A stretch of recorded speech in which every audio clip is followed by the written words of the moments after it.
తాకట్లో ఉన్న మీ బంగారాన్ని విడిపించి ఆ రోజు ఆన్లైన్ రేటుకి కొంటాం. Sharma gold company.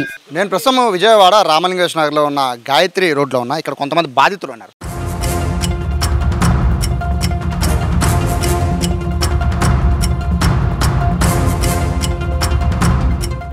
ఆ బాధితుల సమస్య వినే ముందు ఒకసారి వాళ్ళు ఇక్కడ కొంత డబ్బు దాచుకున్నారు. ఆ డబ్బు దేనికి దాచుకున్నారు అనేది వాళ్ళని తెలుసుకుందాం. మన నమస్తే, మీరు ఎంత డబ్బు దాచుకున్నారు, దేనికి?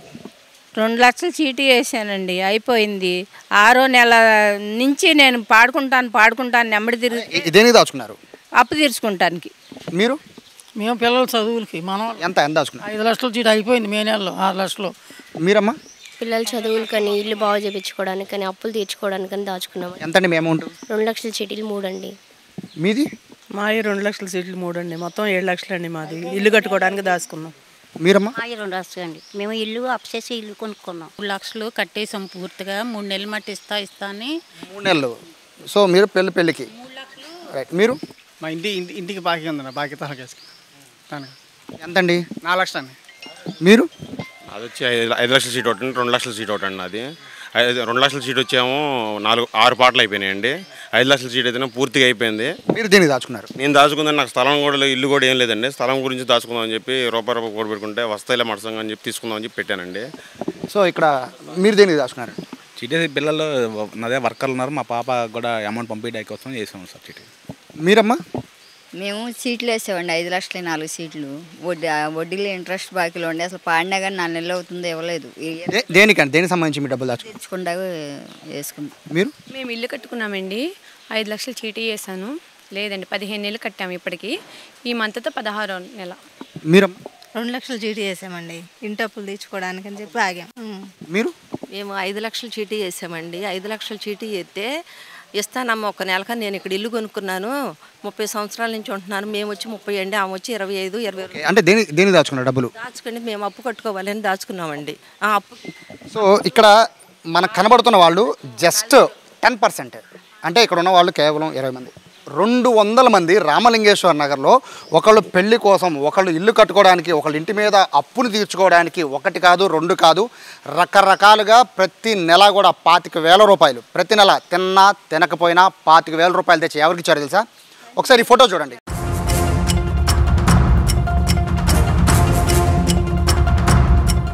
ఈ ఫోటో చూశారు కదా? ఈ ఫోటోలో ఉన్న పేరు కోటేశ్వరమ్మ.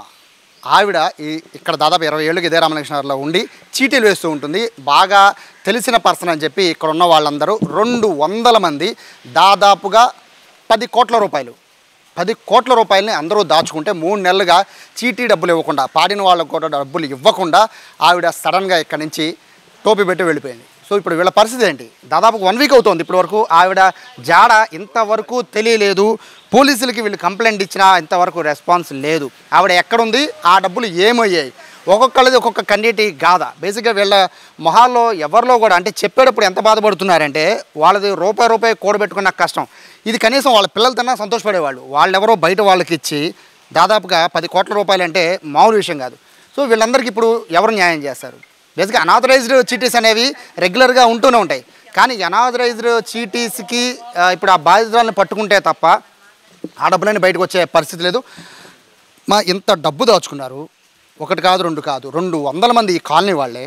అంటే ఏ నమ్మకంతో ఆవిడ తిరిగిస్తుందని ఏ నమ్మకం మీకుంది? అట్టా చెప్పిందండి మాటలు. బాగా నమ్మించి నేను పాడుకుంటాను, 6 నెలల నుంచి అప్పు వడ్డీ కట్టలేకపోతున్నాను తిరుగుతుంటే, నీకెందుకు వచ్చే నెల చూద్దాం, ఈ నెల పెట్టేసి ఆ పాట పెట్టే ముందు వెళ్తేనేమో రేపు పెడతానందే, రేపు వెళ్తేనేమో పెట్టేసానంది.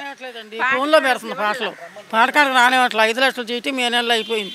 1,5 లక్షలది. ఇంకా 5 లక్షల చీటీ ఈ నెలలో నేను పెట్టింది. 7వ తారీఖున పెట్టింది, 5వ తారీఖున పెట్టాల్సిన చీటీ. ఎందుకని అనుమానం ₹1,00,000 పాడేసాను నేను.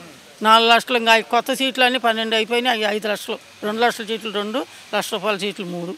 అవి కాక ఇంటికి 5 లక్షలు. మీరు ఇంట్లో వాళ్ళకి తెలియకుండా ఇంట్లో ఇచ్చే వాళ్ళ డబ్బు అంటే మీ మగవాళ్ళ డబ్బులతో రూపాయి కూడబెట్టుకుని దాచుకుని సైలెంట్ కట్టుకుంటారు. కొంతమంది ఏంటంటే ఇంట్లో వాళ్ళు జాగ్రత్తగా దాయమ్మా అని మీ చేతిలో పెడితే మీరు చీటీలు కట్టుకున్నారు. మరి ఇప్పుడు మీ డబ్బులు లేవు, మరి ఏమడుగుతున్నారు ఇంట్లో? అయిపోద్ది బాబు. ఇప్పుడు మేము స్టేషన్కి వెళ్ళామండి. గొడవలు అయిపోతున్నాయి రోజు సాయంత్రం గోల ఇళ్లలో. అది 5 సంవత్సరాలు మట్టి నేను పనికి వెళ్తా కట్టుకున్నా పాప పెళ్లి కోసం. మాకు ఎలాగోలా ఇప్పించింది సార్ పోలీసు వాళ్ళు ద్వారా. మా ఆయన మంచాలో ఉన్నారండి, పచ్చివాత వచ్చింది. మా అబ్బాయి బాగుంటలా, ఇద్దరు మంచాలో ఉన్నారు, అన్నీ కట్టుకున్నాం. సో ఇక్కడ వెనకాల కనబడుతుంది అన్న అదరండి. సో మీరేం పని చేస్తుంటారు? నేను సిమెంట్ పని చేస్తుంటాను, కాంక్రీట్ వర్క్లు చేస్తుంటాను. అంటే మీకు వచ్చేది చూస్తే నెలకి అంటే సుమారు ఎంత రావచ్చు మీ ఆదాయం అంతా? నెలకి ఆదాయం అనేది ఎంతనే ఉండదండి. వస్తూ ఉంటే వెళ్ళిన రోజు వెళ్తుండో చేసుకుంటాం. కాకపోతే రూపాయి దాచిపెట్టుకునిందంటే మనం తినక కట్టుకున్నాము.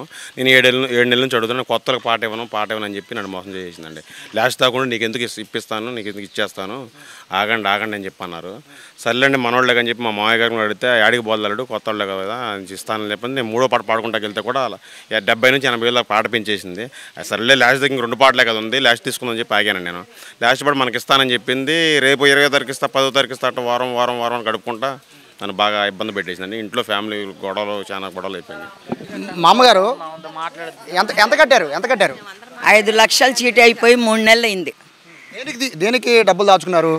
దేనికంటే ఇల్లు కడదాం, పైన వేద్దాం. ముగ్గురు మనవరాలు ఉన్నారు. మా ఆయన సబ్ ఇన్స్పెక్టర్ వద్దన్నాడు, అలాగే వెళ్ళిపోయింది.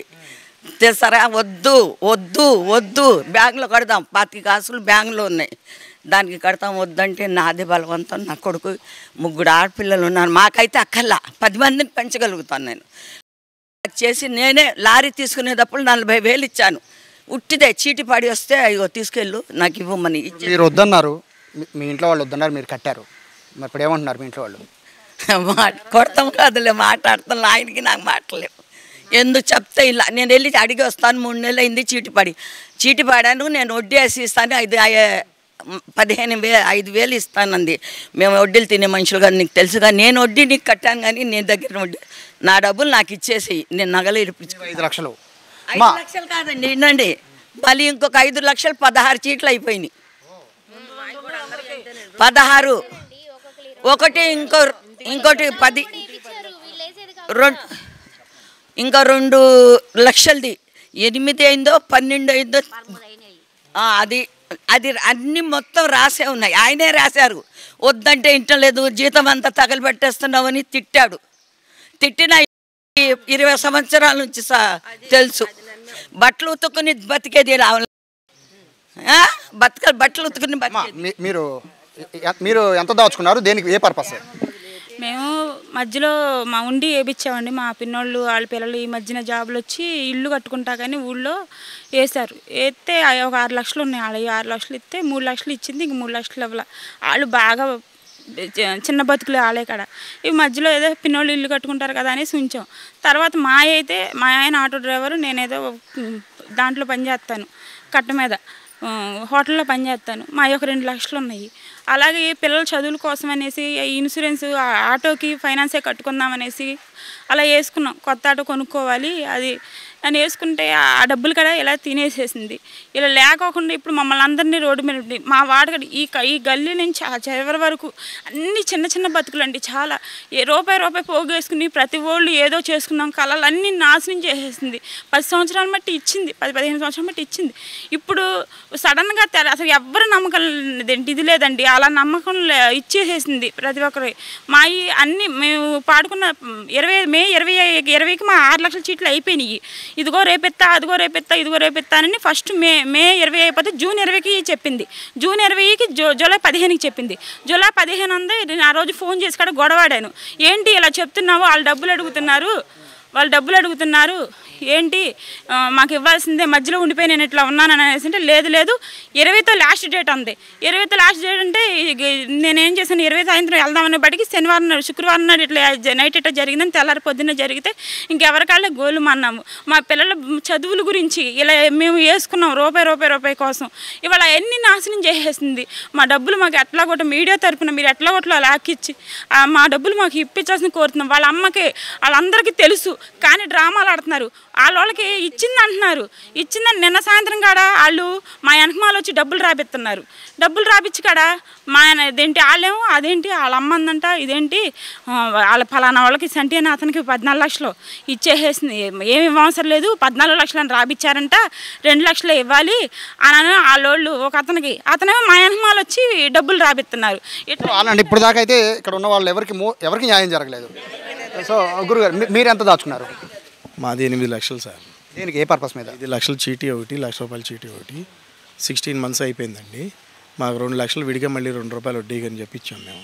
ఏ పర్పస్ మీద దాచుకున్నారు? మా మేనగోడల మ్యారేజ్ కోసం అని చెప్పి మా అక్క వాళ్ళ చీటీ అండి, 5 లక్షల చీటీ, వాళ్ళ చీటీ అని చెప్పి మనం దాచుకున్నాం. పరిస్థితి ఏంటండి? ఇప్పుడు ఆవిడ 1 వీక్ అయిపోయింది, మీరు కంప్లైంట్ ఇచ్చారు, ఇప్పుడు ప్రస్తుతం ఎక్కడుందో తెలియదు, ఆ డబ్బులు ఏవైనాయో తెలియదు. మేమందరం ఒకటే పోరాడుతున్నాం సార్. నా ఒక్కడి కోసం నేను ఫైట్ చేయట్లేదు. అందరూ ఉన్నారు, ఇక 100-150 మంది ఉన్నారు. అందరి కోసం అందరూ నిలబడుతున్నామండి. ఆఖరి నిమిషం వరకు కూడా అందరం నిలబడతాం. రూపాయి మాకు వచ్చే వరకు కూడా మేము ఫైట్ చేస్తామండి. ఏంటంటే చిన్న చిత్త బతుకులండి.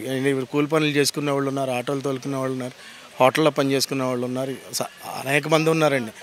కానీ వీళ్ళందరూ డబ్బులు తీసుకెళ్ళిపోయి వాళ్ళు ఏదో ఊర్లు వెళ్ళిపోయి ఎంజాయ్ చేసేసి మా డబ్బులతోటి వాళ్ళు ఎంజాయ్ చేయటం ఏంటి నాకు అర్థం. గత సంవత్సరం కాలంగా జనవరి డిసెంబర్ నుంచి కూడా ఎవరికీ రూపాయి బిళ్ళ ఇవ్వలేదని మొన్న ఎంక్వైరీ తెలియదండి. ఇక్కడ అనాథరైజ్డ్ చీట్లు అంటే ఆడవాళ్ళకి తెలియదండి, చుట్టుపక్కల వాళ్ళు నమ్మేస్తూ ఉంటారు, ఎందుకంటే కలిసిమెలిసి ఉంటారు కాబట్టి 10-20 ఏళ్ళుగా నమ్మేస్తుంటారు. బట్ మీలాంటి వాళ్ళకి తెలుస్తుంది బయట ఇంత మోసాలు జరుగుతున్నాయని తెలుస్తుంది, నమ్మిన వాళ్ళు కూడా ఏదో ఒక రోజు ముంచేస్తారని తెలుస్తుంది. అయినా కూడా ఎందుకని అంత గుడ్డిగా ఏ హామీ లేకుండా, లేకపోతే అంటే వాళ్ళ దగ్గర నుంచి ఏముందని మీరు అన్ని చీటీలు కట్టారు? వచ్చిన మనిషి కాదు కదండి, ఇక్కడి నుంచో ఇక్కడే ఉన్న అమ్మాయి కదా, వాళ్ళ చుట్టాలు వాళ్ళందరూ. ఇప్పుడు ఒక్క అమ్మాయి ఉందనుకోండి, ఆ ఒక్క అమ్మాయిని చూసి ఏమి ఇచ్చారు ఎలా వేశారు అనొచ్చు. వాళ్ళ చుట్టాలందరూ ఇక్కడే ఉన్నారు. వాళ్ళ బేసిక్గా ఇక్కడ ఒక డౌట్ ఏంటంటే, ఆవిడికి 10 కోట్ల ప్రాపర్టీ ఉందనుకోండి, ఆవిడ 5 కోట్లు చీటీ చేసిందంటే ఒక అర్థం ఉంటుంది. బట్ ఆవిడ ఇల్లు కూడా 80 లక్షలు వాల్యూ చేయదు అని అంటున్నారు. సో కాదండి, ఇప్పుడు ఏంటంటే విషయం, ఇంతమంది ఉన్నారని ఇప్పటి వరకు మాకు తెలియదు. ఎక్కడో ఒక 40 మెంబర్స్ ఒక 30 మెంబర్స్ ఉన్నారు అనుకున్నామే కానీ ఇన్ని 100 మంది ఉన్నారని ఆమె వెళ్ళిపోతే కానీ మాకు తెలిసిందనమాట. ఇంకా 80 లక్షలు పెట్టి ఇల్లు కొంది. వాళ్ళ హస్బెండ్ గవర్నమెంట్ ఎంప్లాయ్. ఎంత లేదన్నా ఒక 3-4 crores ప్రాపర్టీ వరకు ఆవిడకి సేఫ్గా ఉండగలమని చెప్పి మేము అనుకున్నాం. కానీ ఇదే ఈవిడ చెప్పినట్టుగా మన చీటీలో 20 మంది ఉన్నారు. 5 లక్షల చీటీ ఆవిడ దగ్గర ఒకటే ఉంది. ₹1,00,000 2 లక్షల చీటీలు ఒకటి గట్టిగా ఉంటే ఒక ₹10 లక్షల చీటీలు వేస్తుంది ఆవిడ. మెయింటైన్ చేయలేకపోయినా 1-2 నెలల్లో ఎవరన్నా బయటకు వస్తారు, ఇవ్వలేకపోతే ఎవరన్నా బయటకు వస్తారు, అలర్ అవుతుంది. ఆ లెక్కగా మనకి తెలుస్తుంది అని చెప్పి మేము అనుకున్నాం. కానీ మా ఇంటి పక్కన చీటీ వేశారని నాకు తెలియలా, నా దగ్గర చీటీ వేశారని నాకు తెలియలా. ఎలాగంటే ఎందుకు రాలేదంటే సార్, చీటీ ఎవరికి అప్పచెప్పలేదు అనుకోండి, ₹2 వడ్డీయో ఇచ్చి మేనేజ్ చేస్తుంది. ₹2 నాకు కుదరదు, నా డబ్బులు నాకేం కొంచెం గట్టిగా అడిగినోడికి 3 ఇస్తుంది. లేదు కావాలంటే ₹5 కూడా డిమాండ్ ఇచ్చింది. ఆశ చూపించిందండి. ఆశ చూపించేవాడికి ₹5 చీటీ వడ్డీ వస్తుంది, నేను బయట అక్కడ ఇచ్చుకున్నా కూడా ₹2-3 మించి నాకు రాదని చెప్పి ఆశపడిన వాళ్ళు కూడా చాలామంది దగ్గర డబ్బులు ఆపటం జరిగింది. ఇస్తుంది, నాకు అవసరమైనప్పుడు నేను గట్టిగా 1 నెల ముందు చెప్తే ఇచ్చేస్తుంది అన్న ఉద్దేశంతో అనుకున్నారు. ఆ ఇచ్చిన వడ్డీ కూడా ఆవిడ మనకు చేతికి ఇవ్వకుండా, తీసుకున్న వడ్డీ మనకి ఇచ్చే వడ్డీ కూడా చేతికి ఇవ్వకుండా వాళ్ళకి ఏం చెప్పింది, ఏమంటే నేను 5 లక్షల చీటీ మళ్ళీ ఫ్రెష్తో ఒకటి స్టార్ట్ చేశాను, అందులో కట్టుకోండి అనగానే 4 లక్షలు ₹3 వడ్డీకి ఇచ్చినప్పుడు 12,000 వస్తాయండి. ఈ 12,000 నెక్స్ట్ ఇంకో 5 లక్షల చీటీలో మళ్ళీ జాయిన్ అయ్యి మళ్ళీ మిగతా బ్యాలెన్స్ ఎంత ఉందో కనుక్కొని ఈ 12 లక్షలు మినాయించుకొని కట్టిన వాళ్ళే కానీ ఎవడు కూడా రూపాయి జేబులో పెట్టుకొని తీసుకెళ్ళింది లేదండి. సో ఇక్కడ మనకు కనబడుతోంది అంతా కూడా, వీళ్ళందరూ ప్రస్తుతం ప్రతి ఒక్కళ్ళ ఇంట్లో ఒక యుద్ధం ప్రతిరోజు జరుగుతుంది. ఎందుకంటే వీళ్ళ ఇంట్లో తెలియకుండా కొంతమంది ఇంట్లో వచ్చిన డబ్బులు దాచుకొని చీటీలు తిప్పుకుని కొంతమంది. సో ఇంతమంది కూడా ప్రస్తుతం ఇప్పుడు రోడ్డు పాలైపోయిన పరిస్థితి కనబడుతుంది. ఆమెకి సంబంధించి ఇంతవరకు కోటేశ్వరమ్మ కానీ వాళ్ళ బంధువులు కానీ, అంటే ఆవిడతో పాటు ఉన్న చుట్టాలు కానీ ఎవరు కాంటాక్ట్ లేదు, ప్రస్తుతానికి ఎక్కడ దొరకట్లేదు. అయితే కోటేశ్వరమ్మ ఎక్కడుంది అనే విషయం పైన ప్రస్తుతం పోలీసులు ఎంక్వైరీ చేస్తున్నామని చెప్తున్నప్పటికీ అనాథరైజ్డ్ చీటీలు ఎప్పటికైనా, అంటే వీళ్ళంటే ప్రస్తుతం బాధితులు, వీళ్ళు కూడా కోటేశ్వరమ్మ సరిగా ఉంటే వీళ్ళు బాధితులు అయ్యేవాళ్ళు కాదు. కానీ వీడియో చూస్తున్న చాలామందికి అలర్ట్ అవ్వాల్సిన విషయం ఏంటంటే, ఎంత బాగా తెలిసినా కూడా ఖచ్చితంగా ఒక నిఘా అయితే ఖచ్చితంగా ఉండాలి. 2-3 నెలలు చీటీ ఆపితే మాత్రం మీరు కూడా వీళ్ళలాగా బాధితులు అయ్యే పరిస్థితి ఉంటుంది. కాబట్టి పెళ్ళిళ్ళ కోసం, పిల్లల చదువుల కోసం, అలాగే ఇళ్ల స్థలాల కోసం రూపాయి కూడబెట్టుకుని దాచుకున్న డబ్బులన్నీ కూడా ఒకళ్ళు తీసుకెళ్ళిపోతే ఎంత బాధ ఉంటుందో ఇప్పుడు వీళ్ళంతా కూడా అనుభవిస్తున్నారు. వీళ్ళకి సమాధానం చెప్పాలంటున్నారు. ప్రభుత్వం నుంచి కూడా కాస్త రెస్పాన్స్ కనుక ఉండి చాలా వేగంగా ఈ కేసును కనుక సాల్వ్ చేయగలిగితే, తమ డబ్బులు తమకి వెనక్కి ఇప్పిస్తే అంతే చాలు, మళ్ళీ ఇటువంటి చీటీల జోలికి వెళ్ళమని చెప్పి వీళ్ళు డబ్బోదివ్వమంటున్నారు. ప్రస్తుతం 1 కాదు 2 కాదు 200 మంది ఈ కాలనీ మొత్తం కూడా ప్రస్తుతం కోటేశ్వరమ్మ బాధితులుగా మారిపోయిన పరిస్థితి. కెమెరా పర్సన్ కృష్ణతో సాయి, సుమన్ టీవీ, విజయవాడ నుంచి.